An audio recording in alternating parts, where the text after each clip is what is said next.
اور اس کا کرم ہے۔ اللہ پاک نے دوبارہ ہمیں مساجد میں آنے کی توفیق بخشی ہے۔ اتنے دن ہمارے ایسے گزرے کہ اس میں بہت معمولی تعداد میں لوگوں کو مسجد میں آنے کی اجازت تھی، لیکن اب اللہ کے فضل و کرم سے کثیر تعداد میں بھی احتیاطی تدابیر کو اختیار کرتے ہوئے صفائی کے ساتھ اور سینیٹائزر وغیرہ کے استعمال کے ساتھ، اور اسی طرح اگر کوئی بیمار ہو باضابطہ اس کی جانچ ہو، بعد میں وہ مسجد میں داخل ہو، ان تمام احتیاطی تدابیروں کے ساتھ مسجد میں آنے کی اللہ پاک نے توفیق بخشی ہے۔ ہمیں اس کا بے حد اللہ کا شکریہ ادا کرنا چاہیے۔ اور ہمارے علاقے میں چند دنوں سے مسلسل بارش ہو رہی ہے۔ کئی سالوں سے ہم بارش سے محروم تھے۔ بارش اللہ کی رحمت ہے۔ نبی علیہ الصلاۃ والسلام جب بارش ہوتی تو آپ گھر سے باہر تشریف لاتے تاکہ بارش کے پانی سے تر ہو جائے۔ صحابہ کرام رضی اللہ عنہم کے سوال پر کہ آپ نے ایسا کیوں کیا، تو آپ صلی اللہ علیہ وسلم نے فرمایا کہ یہ پانی براہ راست اللہ کی طرف سے ابھی ابھی اتر رہا ہے، بالکل صاف شفاف پانی ہے، پاک پانی ہے، اس سے لطف اندوز ہونا چاہیے۔ بہرحال تو بارش بھی اللہ تبارک و تعالی ہمارے شہر میں نازل کر رہا ہے، اس کا بھی ہمیں شکریہ ادا کرنا چاہیے۔ لَإِن شَكَرْتُمْ لَأَزِيدَنَّكُمْ، اگر تم میری نعمتوں کا شکریہ ادا کرو گے۔ شکریہ ایک تو زبان سے ادا کیا جاتا ہے الحمدللہ کہہ کر، اور ایک اعضاء و جوارح سے یعنی جسم کے ذریعے، یعنی کچھ رکعتیں پڑھ کر یا غریبوں پر اپنا مال صدقہ خیرات کر کے بھی اللہ کا شکریہ ادا کیا جا سکتا ہے۔ تو ہمیں چاہیے کہ ہر آدمی 2 رکعت نماز پڑھ کر اللہ کا شکریہ ادا کرے کہ اللہ پاک پانی کی قحط سالی کو دور کرنے کے لیے ہمارے اوپر بارشیں برسا رہا ہے، اور یہ سلسلہ اسی طرح جاری رہے، اور یہ بارش ہمارے لیے فائدہ پہنچانے والی ہو، نقصان وغیرہ کا باعث نہ ہو۔ عمل کریں گے انشاءاللہ؟ کل پڑھیں گے نا 2 رکعت؟ ابھی پڑھنا ہے، نماز کے بعد پڑھ لے، وقت ہو، یا پھر شام تک 2 رکعت نماز سب لوگ پڑھ کر کے دعا کریں۔ اللہ پاک عمل کی توفیق نصیب فرمائے۔ اللہ پاک نے قرآن کریم میں تقریباً 25 انبیاء علیہم الصلاۃ والسلام کے واقعات کو بیان فرمایا ہے۔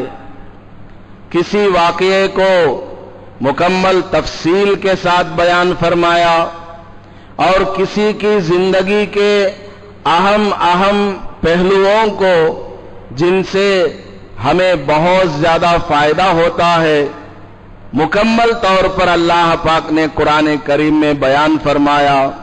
اور کسی پیغمبر کا کوئی ایک خاص واقعہ ہے تو بس اسی ایک خاص واقعے کو بیان فرما دیا، کہیں اجمالاً بیان فرمایا اور کہیں تفصیلاً بیان فرمایا۔ اس کا مقصد یہی ہے کہ ہم ان کے واقعات کو پڑھ کر کے، سن کر کے، سمجھ کر کے اپنی زندگی کو سنوار لیں۔ ہماری زندگی کے اندر بھی بندہ ہونے کی حیثیت سے